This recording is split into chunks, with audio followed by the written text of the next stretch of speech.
Comment ça va aujourd'hui?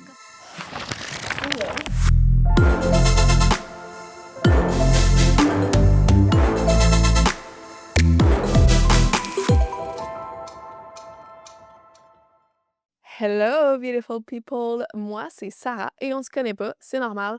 Jusqu'à il y a 3 mois, j'étais une nobody sociale. Fait que vous savez pas je suis qui. En fait, c'est que même si je vais à beaucoup d'événements présentiels puis que j'adore rencontrer des gens, jusqu'à mars 2025, j'avais ni Instagram ni TikTok. J'avais jamais été sur ces plateformes-là.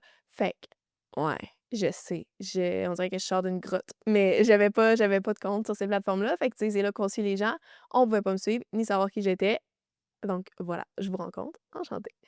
Hem, En me lançant sur ces plateformes-là, j'ai comme engagé des coachs, un coach, parce que s'il y a bien une chose que j'aime pas dans la vie, c'est pas savoir où je m'en vais ou avoir l'impression d'être complètement à côté de la track. Puis ça a l'air vraiment niaiseux à dire parce que, tu sais, ça existe depuis comme une dizaine d'années, pas TikTok, mais mettons Instagram, ces plateformes-là, tout le monde est familier avec ça. Pas moi, vraiment pas. Fait que, ouais, genre, j'ai pris un coach pour savoir où est-ce que je m'en vais avec tout ça. Puis on me dit, tu sais, le genre de post que tu peux faire sur tes réseaux sociaux, c'est, tu sais, documente ton parcours, raconte ton histoire, raconte d'où tu viens, qui tu tout ça. Parce que, tu sais, ça sert à beaucoup de choses, là, les réseaux sociaux, mais à ça, entre autres, aussi, de comme semer des graines de pain de, tu sais, WhatsApp avec ta vie, tu sais. Puis je sais, là, qu'il y a des reels, puis des carousels, puis tu sais, là, je shoot les nouveaux termes avec lesquels je me familiarise. Mais moi, mon moyen de communication par prédilection, c'est le podcast et d'ailleurs, c'est ça que je fais dans la vie. Tu sais, j'anime et je produis un podcast qui s'appelle Femmes d'influence podcast. C'est par ce médium-là que je m'exprime le mieux. So, here I am. Puis en même temps, ça fait quand même longtemps que je voulais faire un pas nécessairement un podcast, mais tu sais, que je voulais aussi un petit peu parler de santé mentale, puis tu sais, vraiment sans prétention, là, puis de manière complètement décomplexée parce que, tu sais, je suis pas une experte.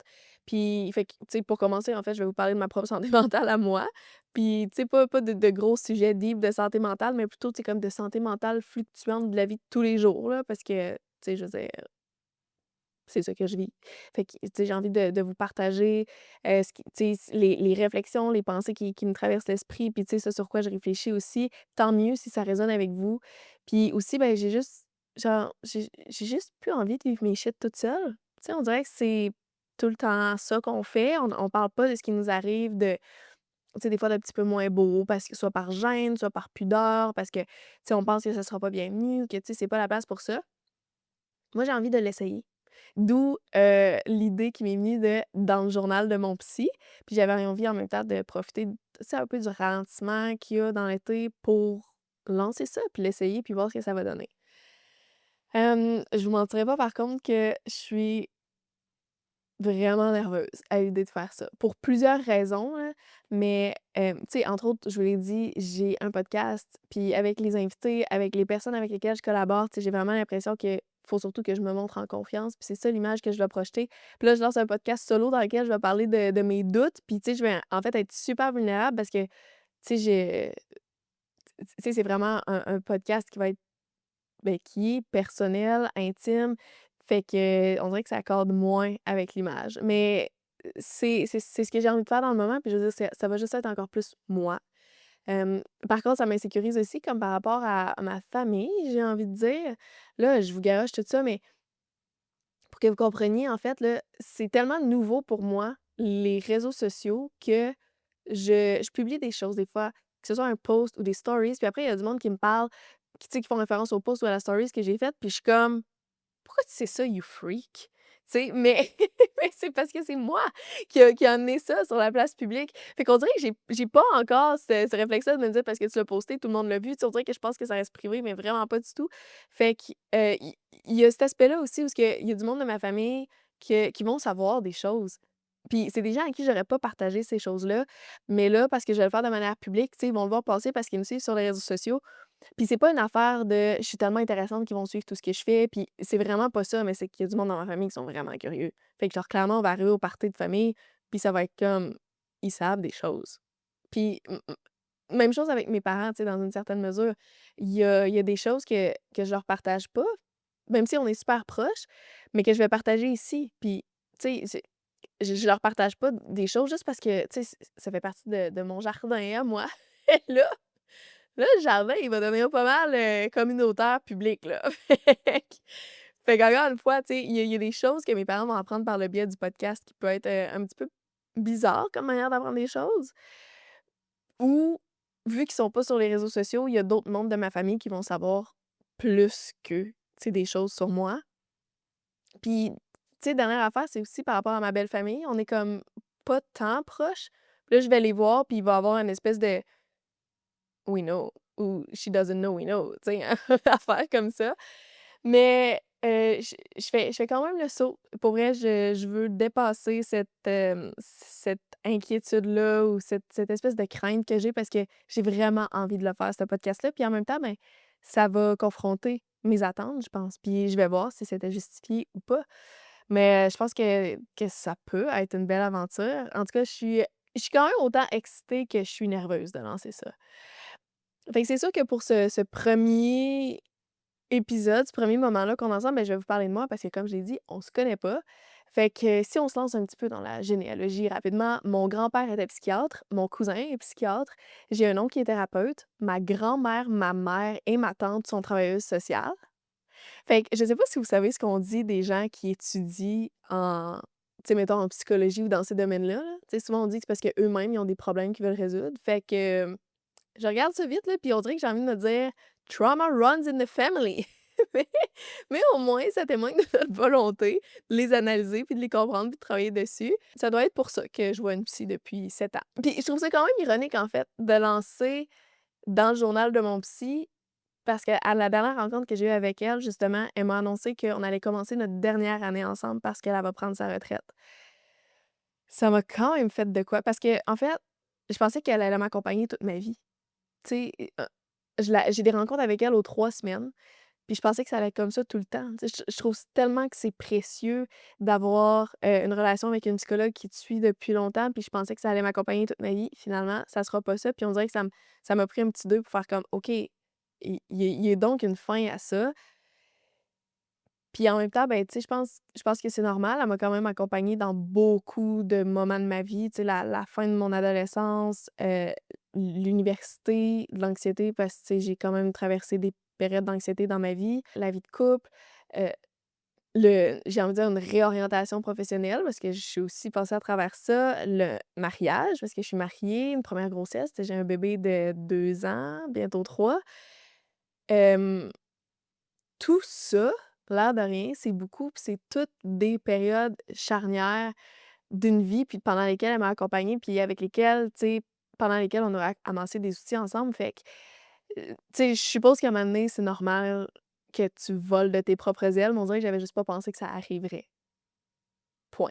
Pas que ça arriverait aussitôt, j'avais juste pas pensé que ça arriverait. Parce que ça vaut tout, je trouve, d'avoir un safe space, une personne qui est neutre et qui est surtout pas dans le jugement, puis qui t'accompagne pour cheminer. Parce qu'il y a quand même des choses, hem, inavouables, j'ai envie de dire. Je pense qu'on traverse tous des choses où on vit tous des choses des fois qu'on voudrait pas partager, soit, tu sais, à notre conjoint. Puis là, mon mari, il va écouter le podcast, puis il va me poser des questions. Ou tu sais, à des gens qui sont proches de nous, il y a des choses qu'on veut pas dire, mais à un psychologue, tu le dis parce que je veux dire, à un moment donné, faut que ça sorte, faut que tu en parles, puis faut que tu chemines avec ça. Fait que, tu sais, je trouve que c'est vraiment pertinent, mais je sais qu'en même temps, c'est une ressource qui vient avec une dépense d'argent. Je sais que c'est financièrement pas à la portée de tout le monde. Puis tu sais, d'ailleurs, mon mari, il consultait un psychologue, puis quand on est tombé dans une période financièrement un petit peu plus difficile, il a arrêté de voir sa psychologue. Moi, j'ai continué de voir la mienne. Puis, tu sais, des fois, je me dis une chance parce que ma vie aurait chiré des bouts, là, sinon. Fait que c'est sûr que je prêche pour ce qui, moi, m'a fait du bien. N'empêche que je suis pas certaine que je vais chercher une autre psychologue quand notre accompagnement va se terminer. Je pense que ça va peut-être me faire du bien de, justement, prendre une pause puis, tu sais, voir ce que je peux faire par moi-même. Puis je vais déjà un petit peu, en fait, l'expérimenter cet été, heu, parce que ma psy, elle prend une pause, elle prend des vacances bien méritées de comme 2 3 mois. Fait que, tu sais, moi qui la vois aux 3 semaines, je vais quand même être une longue période sans la voir et on dirait que je suis pas 100% safe avec ça. Ce que je veux dire, c'est que je vois que j'ai des symptômes d'anxiété qui vont être à gérer. Puis ce que je veux dire par symptômes, c'est parce que pour moi, l'anxiété se manifeste pas dans ma tête. Tu sais, c'est pas comme obvious que je fais de l'anxiété, je vais pas faire une crise de panique et je vais pas me mettre à hyperventiler, mes réflexions seront pas paralysées. Pour moi, ça se manifeste physiquement, puis souvent en décalé. Fait que c'est souvent que, tu sais, il va y avoir une anxiété sous-jacente depuis un certain moment, puis là, je vais commencer à avoir des symptômes physiques. Fait que déjà, il faut identifier que ce que je ressens physiquement, c'est un symptôme d'anxiété, puis après, il faut faire le lien entre ça puis la source de l'anxiété. Puis c'est en ça que ma psy m'aide vraiment beaucoup aussi, où ce que on discute ensemble pour identifier ces symptômes-là, puis voir d'où ce que ça peut venir, puis comment on peut, tu sais, gérer ça. Puis, ben là, je j'aurais pas de rencontre avec elle cet été. Puis initialement, on recule à il y a 7 ans, c'est pour cette raison-là que je la consultais en premier lieu parce que quand j'ai commencé le cégep, j'ai commencé à faire de l'anxiété, j'avais jamais fait ça de ma vie.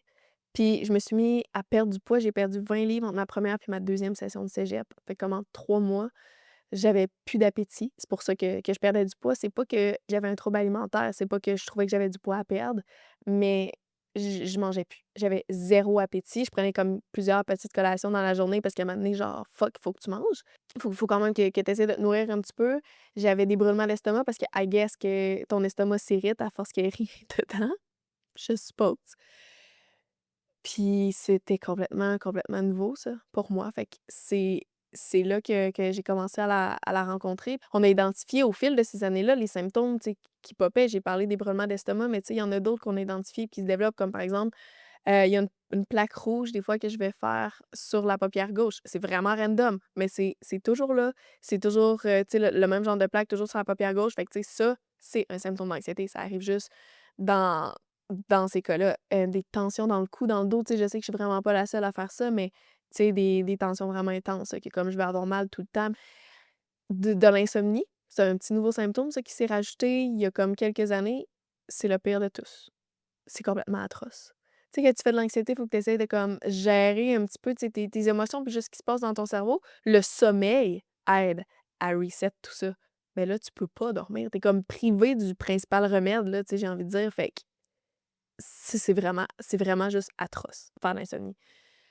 J'ai aussi je pense qu'il y a 1 an et demi, j'ai découvert un nouveau symptôme. C'est ça qui arrive aussi, là.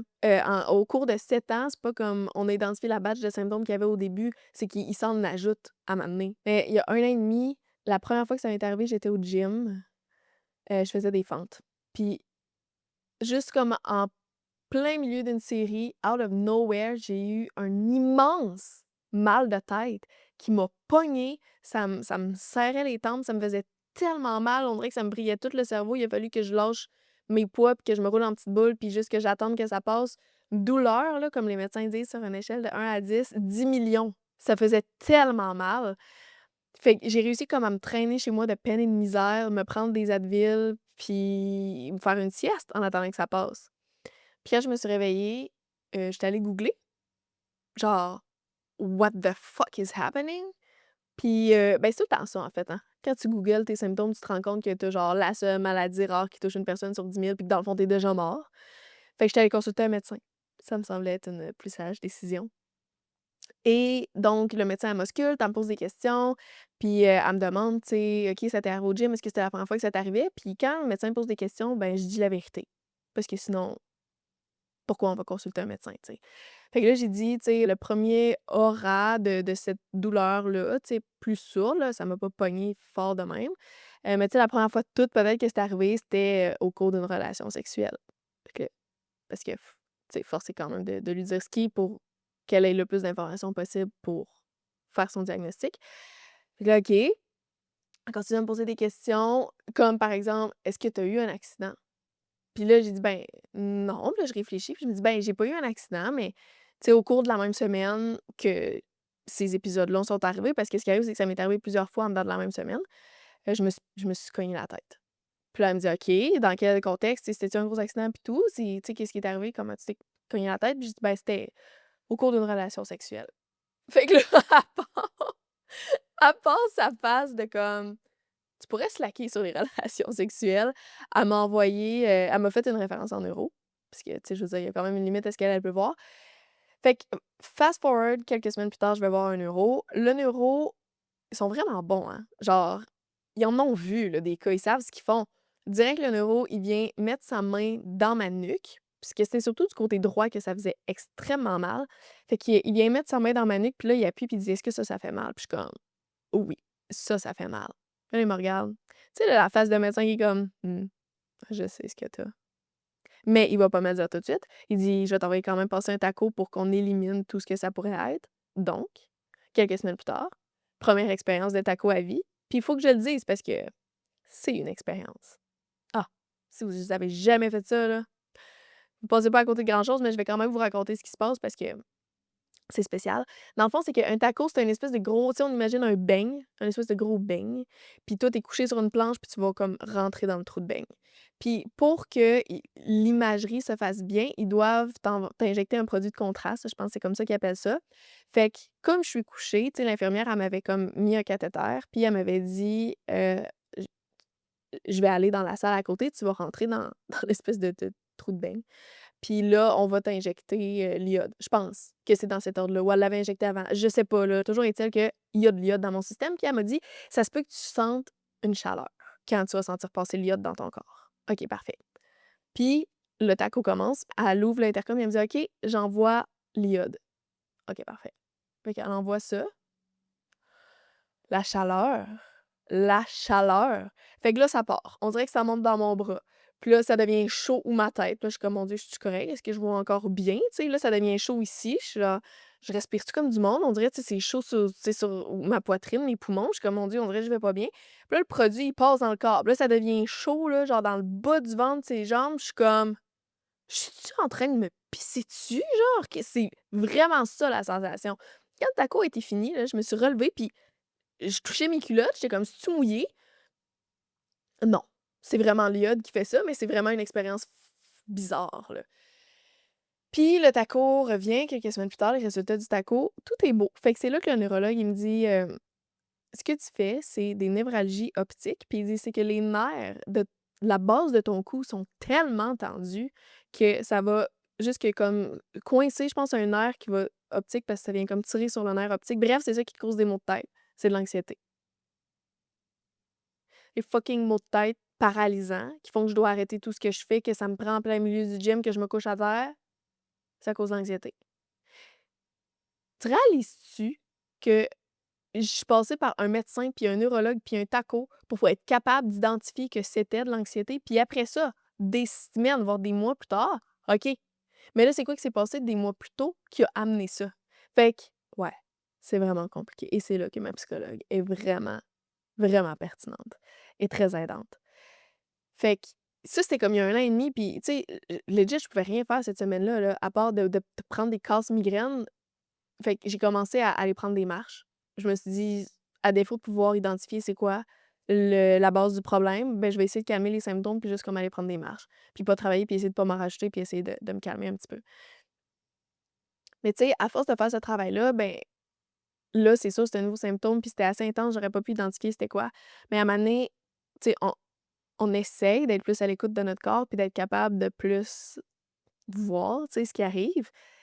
Mais la raison pour laquelle je dis que je suis pas 100% safe, que je vois pas ma psy de l'été parce que je ressens certains symptômes, c'est parce que l'année passée, à peu près à pareille date, il m'est arrivé quelque chose puis, tu sais, on dirait que ça m'a un petit peu traumatisée, genre. Hem C'est en fait que je l'ai tellement pas vu venir. Tout était comme normal, là, dans ma vie parce que c'est ça qui arrive, quand tu fais pas de l'anxiété dans ta tête, tout reste normal dans ta tête. On dirait que tu les vois pas, là, les red flags, faut que tu les vois physiquement, mais dans ta tête, il y en a pas.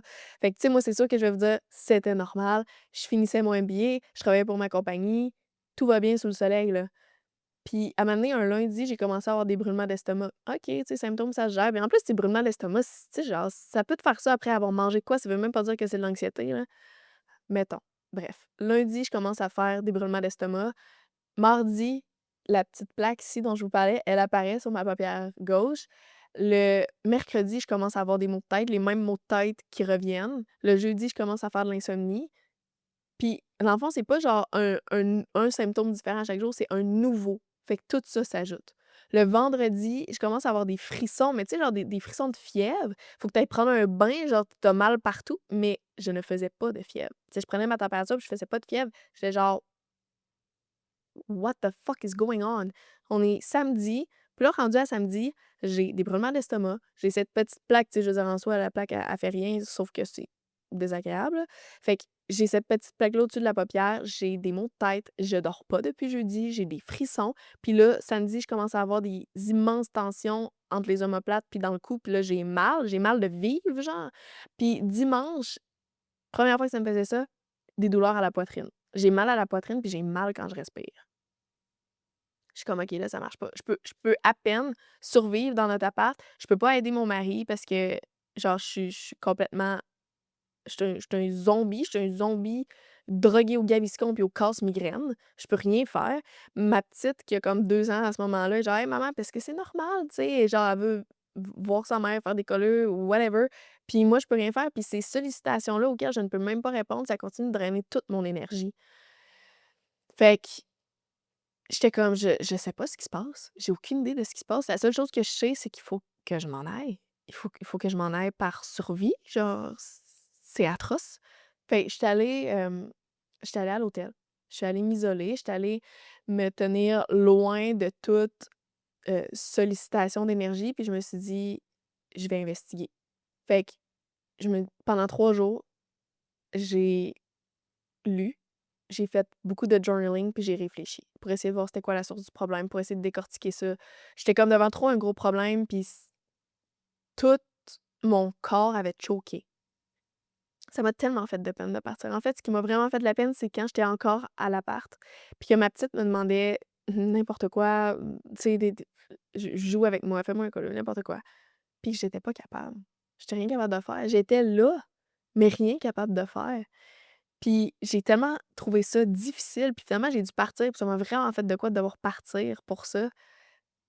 Puis pour la première fois de ma vie, à ce moment-là, j'ai compris quand on dit: «Mets ton masque en premier». Tu sais, dans les avions, là, quand ils disent, «Si les masques descendent, mets ton masque avant de mettre le masque des autres».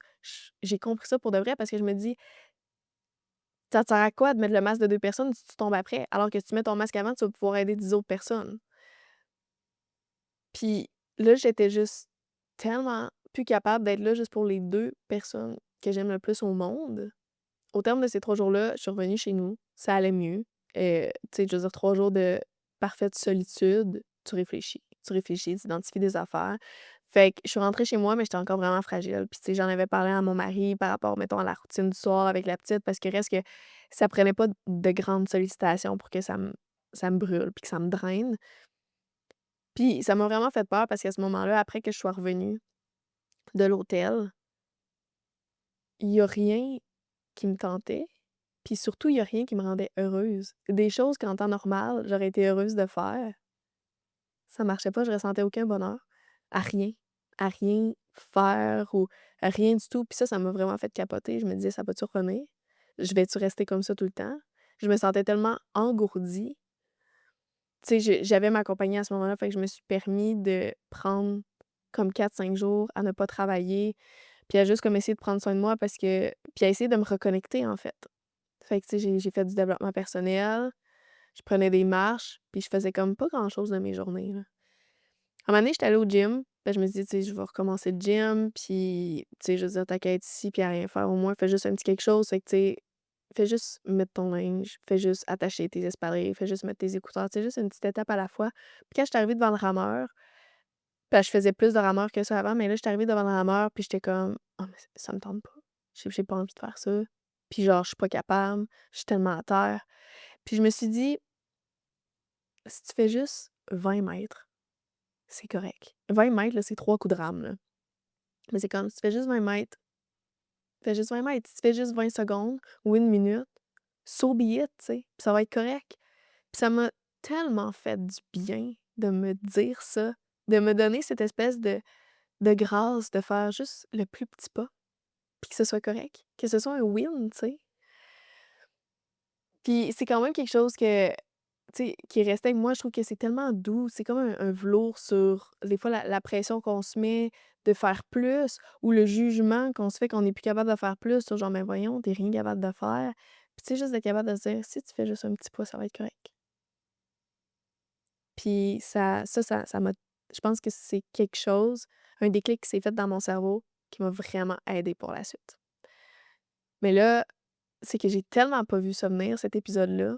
Ça a tellement été comme, j'ai envie de dire, exigeant pour moi, que quand je dis qu'on dirait que ça m'a traumatisée, c'est juste que je me demande: «Ça va-tu réarriver?» Parce que je l'ai pas vu venir. Tu sais, si on me redemande comment tu aurais pu le prévoir, qu'est-ce que tu aurais pu faire autrement, j'en ai aucune idée. Je ne sais vraiment pas ce qui s'est passé.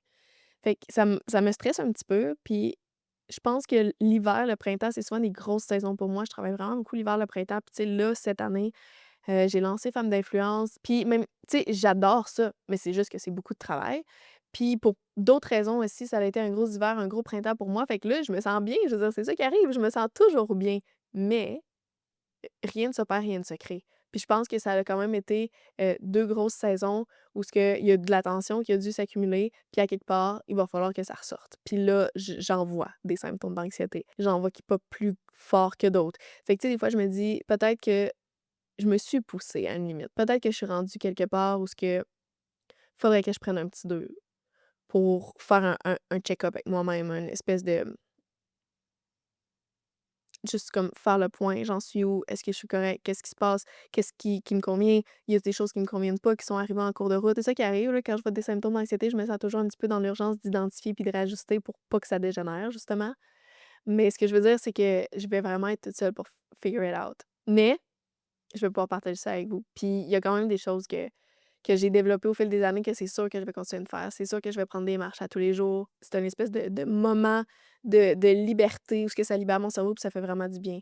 Aller au gym, c'est bon pour tu sais, je veux dire, on sait, là, je vais pas vous dire pourquoi c'est bon d'aller au gym, mais, heu, y aller assidûment, je me rends vraiment compte que c'est bon pour moi, fait que je vais continuer de faire ça. C'est ça qui est quand même beau de cette aventure-là. Je commence dans le journal de mon psy quand je suis sur le début de la fin avec ma psy. Puis vraiment, là, je commence en étant comme en pause, par rapport à nos rencontres avec elle. Je suis contente de commencer cette aventure-là, de la partager avec vous. Puis si en passant, là, vous avez des trucs par rapport à justement, tu sais, gestion d'anxiété, ce qui peut aider, genre les trucs que vous utilisez puis que j'ai pas nommés, vous pouvez me les dire, là, genre mettez-les moi en commentaire, s'il vous plaît. Fait que c'est sûr que là, je vous ai plus parlé de, tu sais, de mon anxiété. On dirait que c'était le sujet du jour, mais j'ai hâte de vous parler d'autre chose, puis déjà de vous retrouver la semaine prochaine, I guess. Fait que, ben, ouais, merci, puis à la semaine prochaine. Merci d'avoir écouté ce qui se passe dans le journal de mon psy. Si l'épisode te fait réfléchir ou juste te fait du bien, laisse un petit like.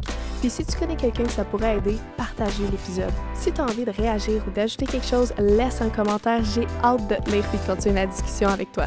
Puis si toi aussi, tu as envie d'arrêter de faire semblant que tout va bien quand à l'intérieur, c'est pas vraiment le cas, abonne-toi sur YouTube ou Spotify pour qu'on continue le chemin ensemble. Puis pour les coulisses, suis-moi sur Instagram et TikTok parce que c'est là que ça se passe. À bientôt, beautiful people.